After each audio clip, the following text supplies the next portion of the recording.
Hello students. आज हम पढ़ेंगे mesh analysis, KVL, that is KVL, Kirchhoff's voltage law.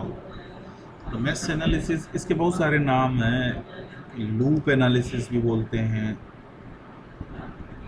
इसको, मैक्सवेल मैश करंट मेथड भी बोलते हैं, बहुत सारे नाम हैं, ठीक है ना। कॉमनली इसको लूप एनालिसिस या मैश एनालिसिस, मैं इसको मैश एनालिसिस बोलता हूँ जनरली। मैश एनालिसिस और मोस्टली बुक्स में भी मैश एनालिसिस ही बोलते हैं, ठीक है।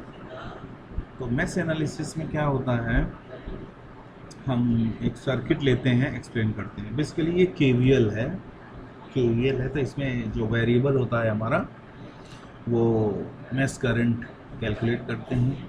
फिर उससे हम जिस ब्रांच में पूछा गया है, जिस रेजिस्टेंस में करंट या वोल्टेज जो भी, उसको हम सॉल्व करते हैं। तो सबसे पहले बिफोर स्टार्टिंग हमें एक चीज़ क्लियर करनी होगी कि मैश वर्सेस लूप, लूप और मैश में क्या डिफरेंस होता है। देखिए, दोनों ही मैश और लूप दोनों ही क्लोज्ड पाथ, क्लोज सर्किट को, सर्किट में जो जितने भी क्लोज्ड पाथ होते हैं, closed path of close paths of a circuit, ठीक है, उसको हम मैश और लूप कहते हैं, मैश या लूप कहते हैं। लेकिन इसमें थोड़ा डिफरेंस होता है। लाइक सपोज हमारे पास ये सर्किट है, ठीक है, ये सर्किट है सर्किट। तो इस सर्किट में देखिए, इस सर्किट में अगर हम बात करें कि क्लोज्ड पाथ की, तो इसमें 3 क्लोज्ड पाथ हैं। हम नेमिंग कर देते हैं 1 2 3 4 5 6। तो यहाँ पे देखिए, क्लोज्ड पाथ की अगर हम बात करें, क्लोज्ड पाथ, तो क्लोज्ड पाथ कितने हैं, 1 2 5 6 1 1 2 3 4 5 6 1 2 3 4 5 2, 3 क्लोज्ड पाथ, ठीक है। तो इन 3 क्लोज्ड पाथ में ये जो है 1 2 5 6 1 और 2 3 4 5 2, इसको तो हम बोलते हैं लूप, सॉरी मैश, और इसको बोलते हैं लूप। क्या इसका मतलब हुआ? इसका मतलब ये हुआ कि वो क्लोज्ड पाथ जिसको हम फर्दर डिवाइड नहीं कर सकते, और छोटा, उसमें और छोटे पाथ नहीं आ रहे हैं क्लोज्ड पाथ, तो उसको हम बोलेंगे मैश। सर्किट का छोटे से छोटा, स्मॉलेस्ट पाथ, क्लोज्ड पाथ, छोटे छोटे जितने भी, स्मॉलेस्ट तो नहीं बोलना चाहिए क्योंकि जितने भी छोटे छोटे क्लोज्ड पाथ हैं उनको हम मैश बोलते हैं। और इन जनरल क्लोज्ड लूप को, क्लोज्ड पाथ को हम लूप बोलेंगे। तो यहाँ पे लूप तो सारे हैं क्योंकि सारे क्लोज्ड हैं, लेकिन सारे मैश नहीं हैं। मैश क्यों हैं? मैश केवल 2 ही हैं। वो इसलिए क्योंकि इन दोनों को फर्दर हम डिवाइड और छोटा नहीं कर सकते हैं, इसके अंदर और छोटे पाथ नहीं निकलेंगे, ठीक है ना। बट जो हमने 1 2 3 4 5 6 1, इसको हम येलो से ट्रेस कर रहे हैं, इसको हम फर्दर 2 में डिवाइड कर सकते हैं। तो आई होप मैश और लूप आप समझ गए होंगे। तो छोटे क्लोज्ड पाथ मैश बोले जाते हैं डेडिकेटली। लूप तो है ही, क्योंकि क्लोज्ड है तो लूप तो है ही, लेकिन ऐसा लूप जिसको हम फर्दर और छोटे क्लोज्ड पाथ में डिवाइड नहीं कर सकते हैं, उसको हम मैश बोलेंगे, ठीक है ना। सो एक यहाँ पे हम एक और समझ सकते हैं। मान लो हमारे पास सर्किट है ये,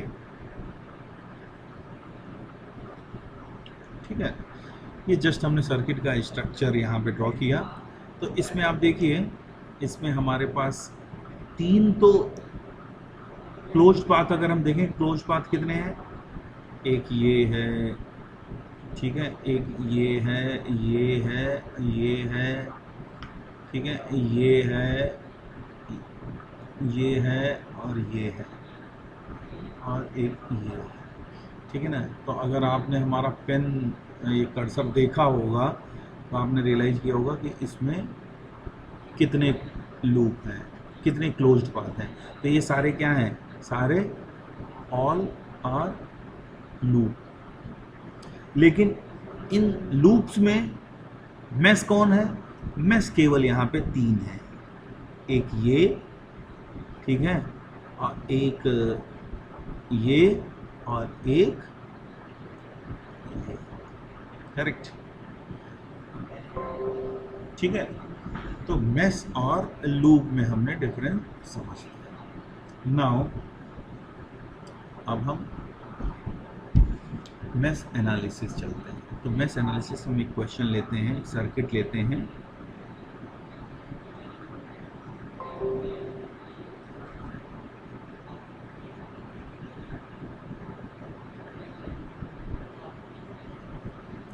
फाइव वोल्ट, 10 वोल्ट, 2, 4, 6, ये क्वेश्चन, ये सर्किट है और इसमें आपसे पूछा गया कैलकुलेट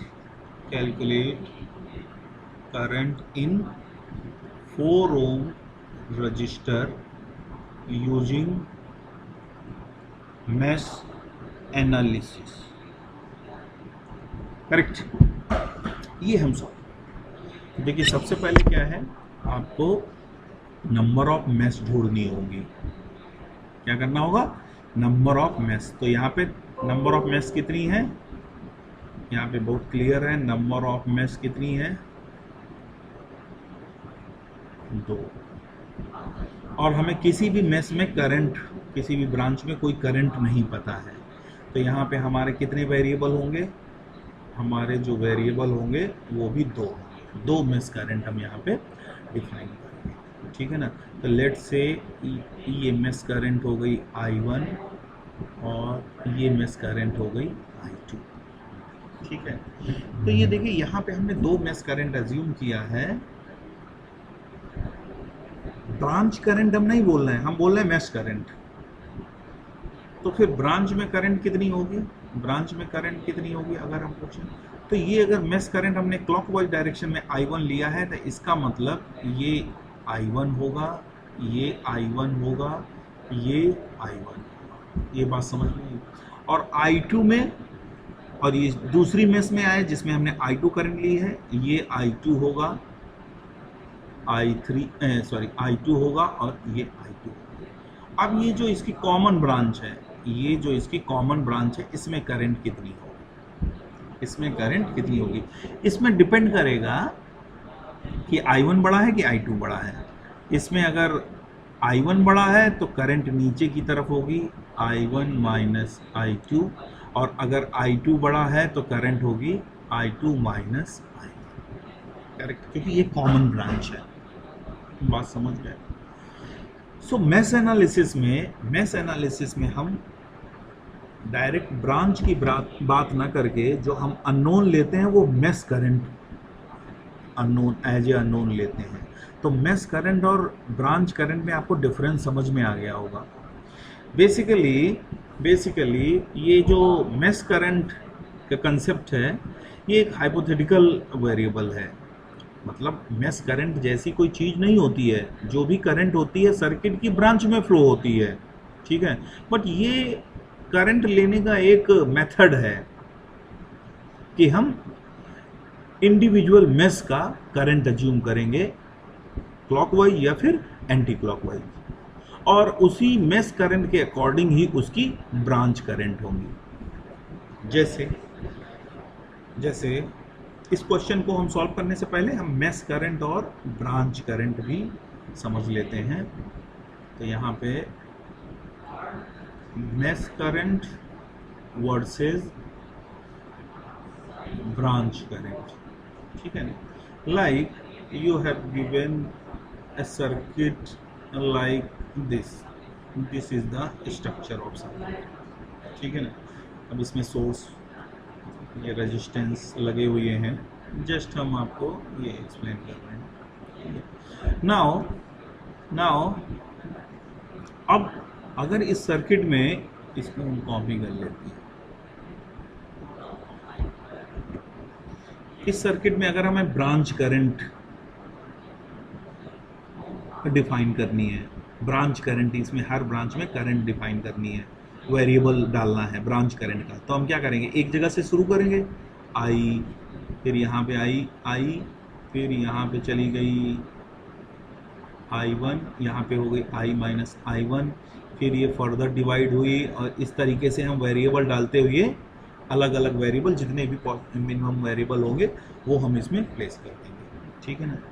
बट अगर इसमें हमको मेश करंट के टर्म में डिफाइन करना है, मेश करंट का वेरिएबल हमें मेश करंट में देना है, तो हम क्या करेंगे, नंबर ऑफ मेश ढूंढेंगे, I1, I2, I3 and I4, ठीक है। तो ये तो है मेश करंट, और ये है branch current, correct. Mesh current क्या है, क्लॉकवाइज या एंटी क्लॉकवाइज ओरिएंटेशन में डिफाइन की जाती है, और ब्रांच करंट क्या है, डायरेक्ट ब्रांच में। अब अगर हम कहें कि कैसे रिलेट कर सकते हैं ब्रांच और मेश करंट को, तो अगर मेश करंट हमें पता है किसी भी ब्रांच की, तो हम उसकी ब्रांच करंट लिख सकते हैं, और अगर ब्रांच करंट पता है तो उसकी हम मेश करंट लिख सकते हैं। तो जैसे इस सर्किट की हम बात करें, तो इसमें ब्रांच करंट क्या होगी, I1, क्योंकि I1 का डायरेक्शन जो है उसके मेश करंट के ओरिएंटेशन को सपोर्ट करता है। ये जो ब्रांच है ये किस मेश की है, ये I1 जिसमें करंट फ्लो हो रही है उसी मेश की है, तो इसमें कितनी करंट बहेगी, I1, इसमें बहेगी I1, करेक्ट। इसमें I2, ये I2, इसमें I4, इसमें I3। नाउ कॉमन ब्रांच, अब ये क्या है, ये जो हमने येलो से किया है, ये सब क्या है, ये कॉमन ब्रांच है, ठीक है। तो कॉमन ब्रांच में करंट कितनी होगी, क्योंकि एक ब्रांच मैक्सिमम 2 मेश का कॉमन हो सकती है, तो किसी भी ब्रांच की जो करंट होगी वो 2 मेश के इंटरेक्शन से फ्लो होगी, ठीक है ना। तो जैसे मान लो हमें इस ब्रांच का करंट देखना है, तो इसमें I1 नीचे की तरफ जा रहा है, I2 ऊपर की तरफ जा रहा है, तो जो बड़ा होगा उसी के डायरेक्शन में करंट चलेगी। अगर I1 बड़ा है तो इसमें नीचे की तरफ करंट होगी, I1 माइनस I2। तो आई होप ये मेश करंट और ब्रांच करंट आप सभी समझ चुके हैं। Now back to this circuit, इस सर्किट को हम यहाँ से उठा लेते हैं और ले चलते हैं इसको सॉल्व करने के लिए।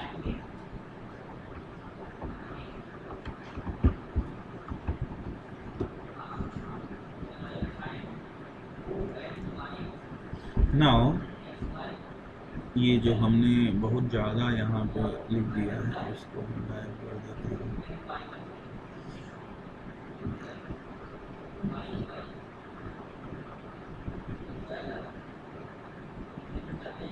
ठीक है, तो यहाँ पे 2 मेश हैं, अब हम इसको भी हटा देते हैं। अब हम 2 मेश में इक्वेशन लिखेंगे, KVL लिखेंगे, मेश I1, मेश का नाम उसकी करंट से लिखते हैं। तो मेश I1 में, अब देखिए मेश I1 में हमने जब KVL डिस्कस किया था कि जो इक्वेशन लिखते हैं कैसे बताया था, पोलैरिटी लिख के। तो ये तो माइनस और प्लस, ये प्लस माइनस I1, ठीक है। इसमें करंट क्या होगी I2, तो ये हो गया प्लस माइनस माइनस प्लस, ठीक है।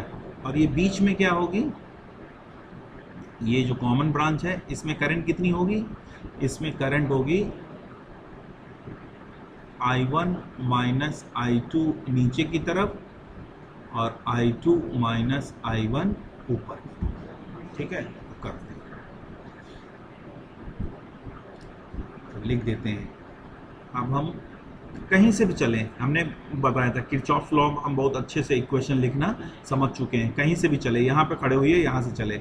अब हम चाहे क्लॉकवाइज चलें चाहे एंटी क्लॉकवाइज चलें, ये भी हम बता चुके हैं। हम क्लॉकवाइज चलें चाहे एंटी क्लॉकवाइज चलें। तो चलो हम क्लॉकवाइज चलते हैं। तो क्लॉकवाइज जब चले तो सबसे पहले क्या मिला हमको, रास्ते में 5 मिल गया। रास्ते में हमको 5 मिल गया। जब 5 को छोड़ा, 5 को छोड़ के आगे पहुंचे तो हमको क्या साइन दिखा, 5 के पास प्लस का साइन दिखा, तो प्लस लगा देते। आगे चले, आगे हमको 2 ओम दिखा, तो इसमें वोल्टेज कितना हुआ, 2i1 हो गया। ठीक है, 2i1 हो गया। अब जब 2 ओम को छोड़ा हमने तो क्या साइन दिखा, माइनस साइन दिखा। अब आगे चले, अब आगे चले, देखिए ट्रेस हम बना देते हैं, ये इस तरीके से हम चल रहे हैं। ठीक है, अब आगे चले, हमको 4 ओम मिला। अब देखिए 4 ओम में थोड़ा समझना होगा, ये 4 ओम में करंट कितनी अज्यूम करें, करंट हम कितनी अज्यूम करें, i1 माइनस i2 अज्यूम करें कि i2 माइनस i1 अज्यूम करें। ठीक है, बात समझ गए, फर्क कोई नहीं पड़ता है। तो हम पहले देख लेते हैं, हम मान लेते हैं i1 बड़ी है, i1 बड़ी है, तो हम क्या लिखेंगे, तो हम लिखेंगे माइनस, क्योंकि ये प्लस हो जाएगा, ये माइनस हो जाएगा, ये प्लस और ये माइनस हो जाएगा, तो माइनस i1 माइनस i2, और आगे हम वहीं पे पहुंच गए इक्वल टू 0। ये इक्वेशन हो गया। इसमें हमने क्या लिया है, i1 बड़ी है i2 से। मान लिया कि i2 को हमने बड़ा ले लिया, तो फिर से लिखते हैं, दोबारा लिखते हैं, तो ये तो सेम रहेगा। यहाँ से चले 5 वोल्ट आएगा, माइनस 2i1 आएगा। यहाँ पे क्या डिफरेंस आएगा, अब ये जो है ये प्लस होगा, ये माइनस होगा, क्योंकि हम करंट क्या अज्यूम कर रहे हैं, ये करंट अज्यूम कर रहे हैं। क्या कर रहे हैं, तो अब जब हम इसको छोड़ेंगे तो छोड़ने के बाद ये क्या साइन दिखेगा, प्लस साइन दिखेगा, 4i2 minus i1, i2 is greater than i1।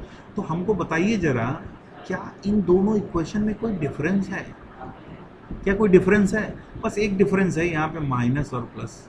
तो अंदर देख रहे हो, अंदर देख लेना अच्छे से, ऊपर क्या है i1 माइनस i2, अगर नीचे वाली इक्वेशन में भी i1 माइनस i2 लिख दो, माइनस कॉमन ले लो, तो ये बाहर माइनस हो जाएगा। इनफैक्ट दोनों इक्वेशन सेम है। तो क्वेश्चन ये आया कि फिर हम i1 को बढ़ा लें कि i2 को बढ़ा लें। तो उसके लिए हम एक ट्रांसपेरेंट रूल बना लेते हैं कि जिस मेश करंट में, जिस मेश के लिए हम केवीएल लिख रहे हैं, उसको हम उस करंट को बढ़ा लेंगे। जब हम इस दूसरे वाले मेश में, i2 वाली मेश में करंट लिखेंगे, तो हम i2 को बढ़ा ले लेंगे। ठीक है, फर्क कोई नहीं पड़ता है, समझ गए। तो यहाँ पे हम इस इक्वेशन के साथ आगे चलेंगे। ठीक है, क्योंकि हम मेश i1 में करंट लिख रहे हैं। ठीक है, तो इसको जरा हम फर्दर जब सॉल्व करेंगे तो i1 के कॉफिशिएंट इकट्ठे करेंगे और i2 के कॉफिशिएंट इकट्ठे करेंगे और कांस्टेंट टर्म एक तरफ कर देंगे, तो minus 6i1 plus 4i2 equal to 5। Correct. Now mesh 2,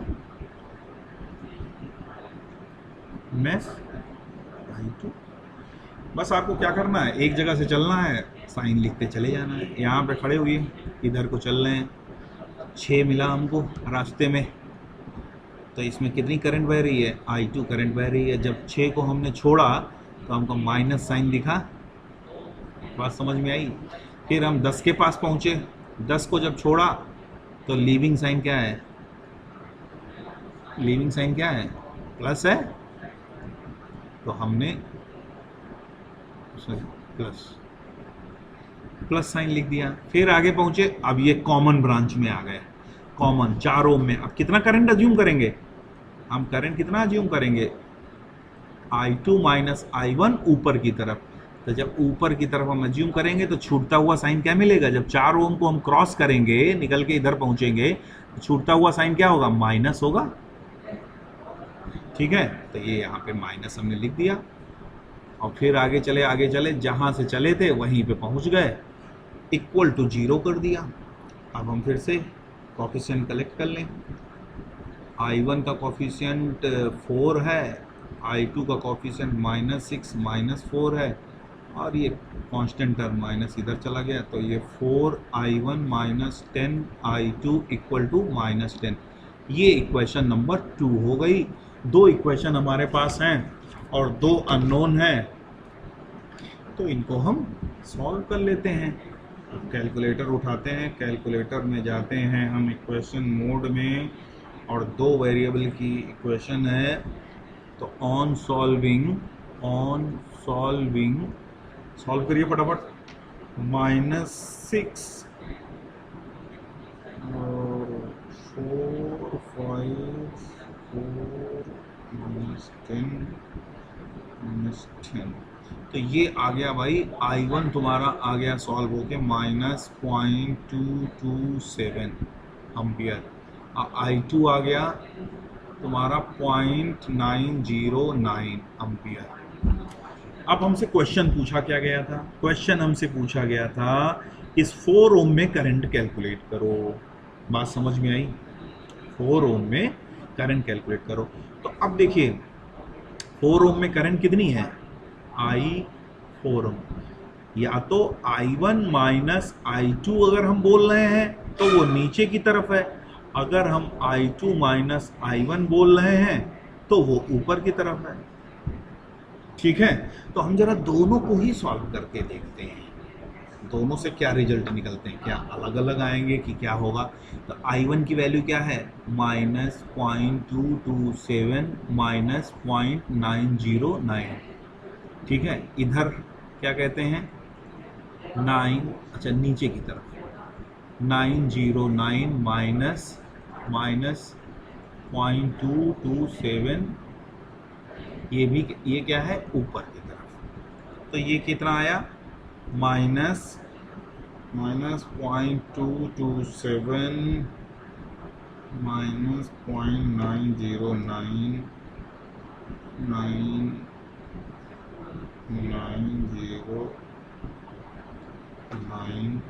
ये आ गया आपका -136 एम्पियर नीचे की तरफ। ये कितना आया? ये आया आपका 1.136 एम्पियर नीचे की तरफ। तो देखिए अब इसका जो ये है, इसका ये साइन एकोमोडेट कर देंगे हम, 1.136 एम्पियर डायरेक्शन ऊपर हो जाएगा, और वही यहाँ से भी रिजल्ट आ ही रहा है। ठीक है ना? तो आप क्या है, आप यहाँ पे कुछ भी लेंगे, चाहे I1 माइनस I2 लेके करेंगे या I2 माइनस I1 लेके, अल्टीमेटली आप सेम रिजल्ट पे पहुंचेंगे। ठीक है, सो आई होप कि कैसे हम मेश एनालिसिस अप्लाई करते हैं ये आप सभी को समझ में आ गया होगा। तो आपको यहाँ पे थोड़ा ये समझना है मेश करंट कैसे अज्यूम किया जाता है, मेश करंट से ब्रांच करंट पे हम कैसे जाते हैं। ठीक है, और मेश और लूप का डिफरेंस। ठीक है, तो अभी हम आगे इसके न्यूमेरिकल्स और करेंगे, पॉसिबल जितने टाइप के न्यूमेरिकल्स बनते हैं तो हम वो सर्किट लेंगे और सॉल्व करेंगे। Thank you.